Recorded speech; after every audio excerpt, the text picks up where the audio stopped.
Hai semua, gimana kabarnya? Balik lagi bersama aku Aga. Teman-teman semua, pada kesempatan ini aku pengen ngobrol santai terkait dengan pertanyaan-pertanyaan yang mungkin akan muncul pada saat wawancara kerja. Nah, di video kali ini teman-teman, aku pengen berbagi tentang ini.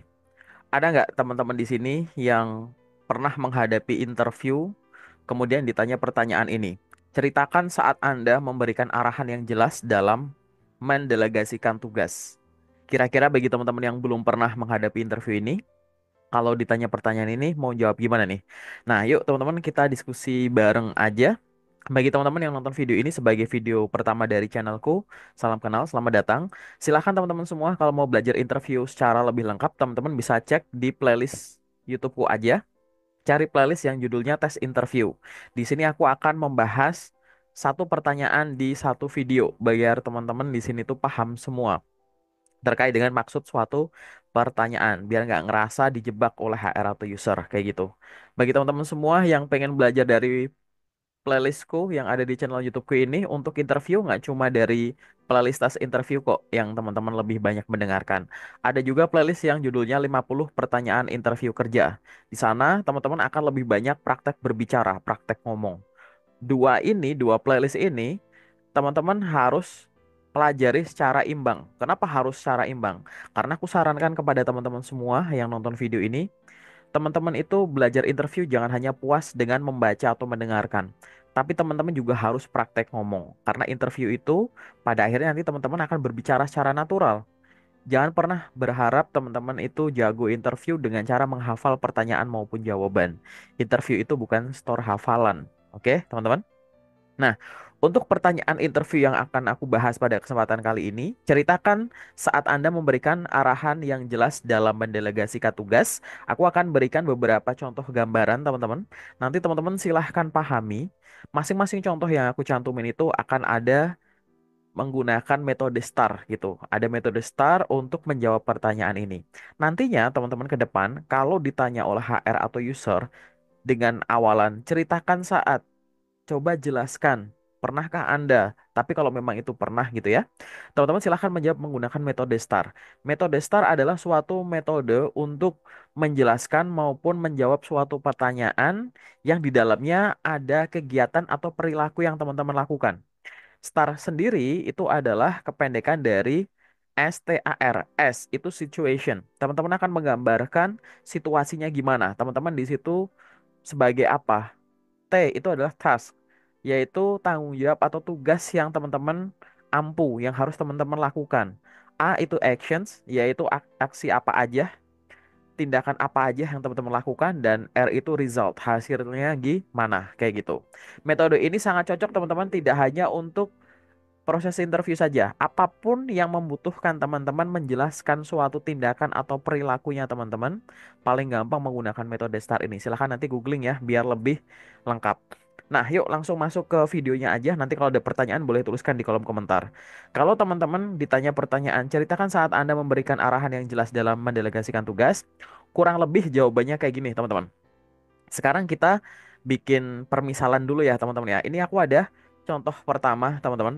Misalkan teman-teman itu kerja di bagian administrasi, teman-teman ada di bagian tim administrasi. Teman-teman boleh sampaikan saat itu. Saat itu saya bekerja di PT ABCD sebagai bagian dari tim administrasi. Teman-teman boleh langsung masuk ke huruf S-nya dulu situasinya. Tim saya harus menyelesaikan laporan bulanan yang kompleks, tetapi salah satu anggota tim baru saya itu dia baru bergabung dan belum familiar dengan prosedur perusahaan. Masuk ke tasnya dulu. Tugas saya adalah mendelegasikan bagian laporan kepada anggota-anggota tim tersebut, termasuk anak baru, dan memastikan bahwa dia memahami juga nih anak barunya tugas tanpa mengganggu kualitas atau deadline laporan. Action, teman-teman sampaikan. Saya saat itu membuat panduan langkah-langkah yang jelas, memberikan contoh laporan sebelumnya, dan menjelaskan tujuan dari setiap laporan. Saya juga memeriksa hasil kerjanya si anak baru ini secara berkala untuk memastikan akurasi pengerjaan. Hasilnya, laporan selesai tepat waktu tanpa kesalahan dan anggota tim baru merasa lebih percaya diri dengan proses kerja kayak gitu. Boleh teman-teman kalau mau jawab kayak gini. Jadi teman-teman kuncinya contoh jadi nomor satu ini adalah mendelegasikan proyek laporan bulanan kepada staf admin yang baru kayak gitu. Ada juga contoh yang kedua, teman-teman. Jadi di sini tuh adalah di tim marketing kayak gitu. Teman-teman boleh kayak gitu ya menyampaikan ini. Saat itu saya tergabung dari tim marketing, sampaikan situasinya.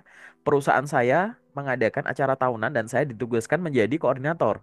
Tim saya terdiri dari anggota dengan pengalaman yang beragam, masuk ke task. Saya ditugaskan untuk membagi peran dalam tim dan memastikan setiap anggota memahami tanggung jawab mereka untuk keberhasilan acara. Masuk ke aksinya apa habis itu? Saya saat itu memulai dengan mengidentifikasi kekuatan dan keahlian masing-masing anggota yang beragam ini. Selanjutnya, saya mendistribusikan tugas secara lebih spesifik, seperti undangan, dekorasi, logistik. Kemudian saya juga menetapkan detail-detail yang jelas dan mengadakan rapat rutin mingguan untuk memantau progres persiapan acara. Hasilnya, nah langsung ke result, acara berjalan lancar, dihadiri lebih dari 500 orang dan mendapat feedback positif dari peserta hingga ke manajemen kayak gitu. Teman-teman boleh, ini contoh ya. Jadi teman-teman kalau menjawab semacam ini boleh banget. Nah, untuk menceritakan metode STAR ini biasanya rata-rata antara 1 sampai 2 menit kayak gitu, teman-teman. Nggak usah buru-buru, teman-teman di sini nonton videoku sambil bayangin. Hmm, kalau ditanya soal delegasi itu apa ya kayak gitu. Nggak harus delegasi itu orang yang punya jabatan struktural atau ada di level manajemen, teman-teman.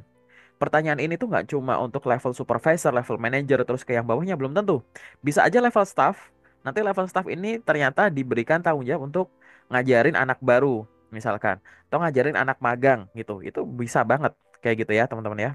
Aku kasih contoh yang lain di sini. Contoh misalkan di sini konteksnya adalah teman-teman sebagai operator produksi, tapi teman-teman itu operator yang senior. Sampaikan, misal.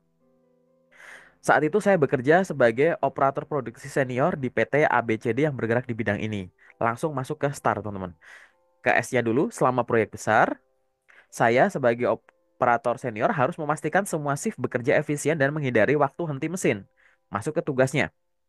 Tugas saya adalah membagi tanggung jawab yang jelas kepada anggota shift, termasuk pekerja baru dan menjaga alur produksi agar tetap lancar. Aksinya apa? Untuk melaksanakan tugas tersebut, yang saya lakukan adalah saya membuat daftar tugas yang terperinci untuk masing-masing shift. Kemudian saya menjelaskan prioritas utama dalam pengerjaan dan memberikan briefing singkat sebelum shift dimulai. Saya juga menyediakan panduan tertulis untuk pekerja baru agar mereka lebih cepat beradaptasi. Mau diimprove boleh. Saya juga terbuka apabila ada teman-teman dari operator yang mengalami kendala dan membutuhkan bantuan langsung, silahkan menghubungi saya. Hasilnya, masuk ke result kan, target produksi harian tercapai dan tidak ada waktu henti yang signifikan selama proyek tersebut berlangsung. Kayak gitu. Coba bayangkan teman-teman di sini, apakah ada yang nonton video ini dan pengalamannya berkaitan mirip-mirip sama operator produksi? Boleh nih, dipakai kerangka berpikirnya ya teman-teman ya. Urut gitu, jelaskan dulu teman-teman siapa, kemudian kondisinya gimana, teman-teman tugasnya apa, terus ngelakuin apa dan hasilnya gimana. Inti metode STAR tuh gitu. Nggak usah dihafal definisi STAR-nya. Oke, teman-teman, kita masuk dulu ke contoh yang nomor 4. Ada nggak nih teman-teman yang nonton video ini dan punya pengalaman jualan sebagai sales? Boleh teman-teman memberikan arahan kepada tim penjualan sales. Di sini aku kasih contoh yang agak struktural, jadi level supervisor ya. Teman-teman sampaikan. Di pengalaman kerja sebelumnya, saya adalah sales supervisor untuk PT ABCD yang menjual produk apa. Intronya gitu, langsung masuk ke start. Sebagai seorang supervisor sales, saya menghadapi situasi di mana target penjualan bulan nanti menurun karena kurangnya fokus pada prospek-prospek yang prioritas. Masuk ke T. Tugas saya adalah mendelegasikan klien yang potensial kepada anggota tim berdasarkan kemampuan dan hubungan mereka kepada klien. Terus habis itu teman-teman masuk ke action. Saya menyusun daftar prospek yang diurutkan berdasarkan prioritas, lalu saya mendistribusikan klien strategis sesuai dengan kemampuan teman-teman tim sales saya. Saya juga memberikan briefing individual untuk memastikan setiap anggota memahami pendekatan yang harus digunakan. Hasilnya, target penjualan bulanan tercapai dan ada peningkatan 20% dibandingkan dengan bulan sebelumnya yang tadinya menghasilkan penjualan misalkan sekian unit senilai sekian miliar menjadi sekian unit senilai sekian miliar. Itu boleh. Silahkan teman-teman yang punya pengalaman yang berkaitan dengan sales, boleh kerangka berpikirnya kayak gini untuk metode STAR, menceritakan arahan yang jelas. Jadi pada saat teman-teman itu pertanyaannya memberikan arahan yang jelas, itu teman-teman dari metode STAR ini tuh yang ditekankan penjelasan agak panjang tuh adalah di bagian action gitu. Jadi ada poin-poin arahan yang jelasnya tuh di mana? Yaitu di action. Kayak gitu. Walaupun STAR semuanya penting ya. Kita masuk. Ada contoh kelima, misalkan teman-teman itu pernah jadi HRD atau yang berkaitan dengan HR. Teman-teman boleh disampaikan. Misalkan teman-teman pernah jadi seorang HR staff, misalkan gitu. Teman-teman boleh sampaikan. Contoh, saat itu saya bekerja menjadi seorang staf HR di PT ABCDFG. Masuk ke situasi. Dalam proyek pengembangan pelatihan karyawan baru, saya sebagai HR harus bekerja dengan tim yang terdiri dari anggota dari departemen-departemen yang berbeda, yaitu departemen A, B, C, D. Teman-teman boleh sampaikan. Kemudian tasnya adalah saya perlu mendelegasikan tugas seperti membuat modul pelatihan digital kepada tim IT, misal mengatur jadwal dan memfasilitasi sesi latihan kepada tim GA, kepada tim administrasi, misalkan gitu. Teman-teman boleh sampaikan. Masuk ke action. Saat itu yang saya lakukan adalah saya memulai dengan membagi tugas berdasarkan keahlian masing-masing anggota. Kemudian saya memberikan panduan yang jelas dan menetapkan jadwal rapat mingguan untuk memantau progres mingguannya bagaimana agar bisa terukur, terarah dan kita bisa bantu masing-masing stepnya itu berjalan dengan lancar. Masuk ke result. Hasilnya proyek selesai 2 minggu lebih cepat dari jadwal sebelumnya, yaitu yang semula minggu kesekian bulan sekian menjadi minggu kesekian bulan sekian tahun sekian. Dan pelatihan mendapatkan skor kepuasan tinggi dari peserta pasca kita berikan form feedback setelah selesai pelatihan kayak gitu. Boleh teman-teman, ada nggak yang mirip-mirip kayak gini? Boleh nanti misalkan teman-teman ya menghadapi pertanyaan ini, ceritakan tentang itu teman-teman boleh menggunakan logika berpikir ini. Kemudian selanjutnya ada lagi yang mirip kayak tadi yaitu supervisor produksi. Misalkan teman-teman di sini ada suatu kondisi darurat gitu. Boleh nggak? Boleh. Ini di sini jangan dilihat masalah supervisor produksinya ya. Teman-teman di sini di pengalaman kerja tertentu kan harus siap dengan perubahan kondisi secara dadakan. Ya kan? Nah, di sini teman-teman boleh tuh menonjolkan ini. Malah lebih bagus karena nanti di bagian action bagian A-nya akan lebih tebel tuh. Contoh teman-teman sampaikan. Saat itu saya bekerja sebagai supervisor produksi di PT ABCD. Saat itu kita menghadapi situasi darurat. Saat itu salah satu shift malam kekurangan tenaga karena banyak anggota yang izin dan sakit. Saya ditunjuk untuk menangani masalah ini agar pekerjaan di shift 3, shift malam sampai pagi itu berjalan dengan lancar. Masuk ke tas. Saya perlu memastikan shift malam tetap berjalan tanpa mengorbankan hasil produksi.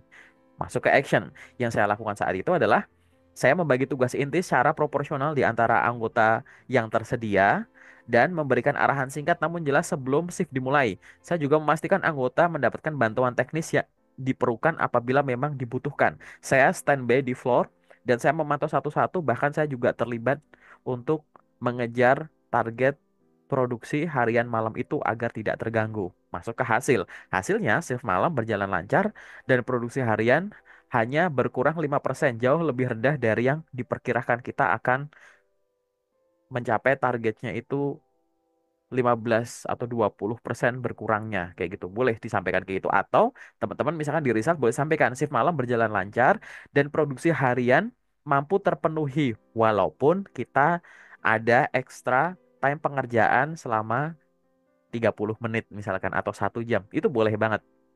Jadi teman-teman silahkan bayangkan apakah profesinya itu mengandung pengalaman yang ada kondisi yang menginterupsi, yang dadakan, tiba-tiba ada perubahan tertentu yang darurat. Boleh teman-teman menggunakan logika ini. Oke? Gimana teman-teman semua? Udah kegambar belum menggunakan metode STAR itu gimana? Nah, itu adalah contoh ya pada saat teman-teman ditanya pertanyaan kayak tadi. Intinya adalah dilatih biar teman-teman berbicara itu bisa mengalir. Pada saat jawabannya sudah mengalir, baru nanti teman-teman boleh lihat ekspresinya, lihat suaranya, intonasinya, lihat gesturnya, lihat eye contact-nya, kayak gitu. Jadi unsur komunikasi verbal, non-verbal, serta jawabannya teman-teman itu terpenuhi semua. Kayak gitu ya teman-teman ya. Oke teman-teman, paling sementara dari aku itu dulu. Kalau misalkan teman-teman ada pertanyaan, boleh tuliskan di kolom komentar. Atau bisa ngubungin aku nih lewat media-media yang aku tulis di samping ini. Dan teman-teman semua jangan berpuas hati udah selesai nonton ini, masih banyak playlist-playlist di channel YouTubeku yang teman-teman bisa pelajari. Kalau nanti ada request, Kak, bahas soal ini dong, Kak, gitu. Boleh tuliskan di kolom komentar. Nanti aku akan coba sesuaikan. Barangkali aku bisa segera bikin videonya. Oke, teman-teman. Sementara dari aku itu dulu ya. Terima kasih. Semoga bermanfaat. Sampai ketemu di video selanjutnya.